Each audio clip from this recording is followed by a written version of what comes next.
ఇందాక చెప్పినా కదా, చెస్ట్ పర్ఫామ్ చేస్తాం. చెస్ట్ ఇలా పుష్టే ఉంది, చెస్ట్, షోల్డర్స్, ట్రైసెప్ పర్ఫామ్ చేస్తాం 3. అయితే మనం షోల్డర్స్ అండ్ చెస్ట్ పర్ఫామ్ చేసేటప్పుడు మనకి మేజర్గా ఇంజురీస్ అయితే ఉంటాయి. ఆ ఇంజురీస్ని ప్రివెంట్ చేయాలంటే మనకి ఇక్కడ 3 డెల్స్ ఉంటాయి.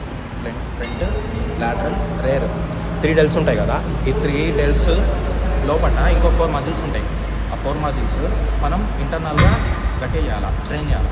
అవి ట్రైన్ చేస్తే మనకి ఎక్స్టర్నల్గా మనకి ఇంజురీస్ అయితే కావు. మనకి ఎప్పుడైతే chest and shoulder workout perform చేస్తున్నాం. అయితే ఇంటర్నల్గా మజిల్స్ మనం గట్టిగా చేసుకోనికి నేను 3 వేరియేషన్స్ పెడతా. జస్ట్ వార్మప్ టైప్లో అది చేసేసుకోండి. అది చేసుకున్నాక నెక్స్ట్ మీరు వర్కౌట్ అయితే పర్ఫామ్ చేయండి. మేజర్గా షోల్డర్ ఇంజురీస్ దీనివల్లనే అయితే మనకి ఇంటర్నల్గా మజిల్స్ అనేవి గట్టిగా ఉండవు. ఇంటర్నల్గా మనం మజిల్స్ గట్టిగా చేస్తే వాళ్ళు or performing chest or shoulder workouts మనకి ఇంజురీ కాదు. ఇదొకటి వేరియేషన్. ఇక్కడ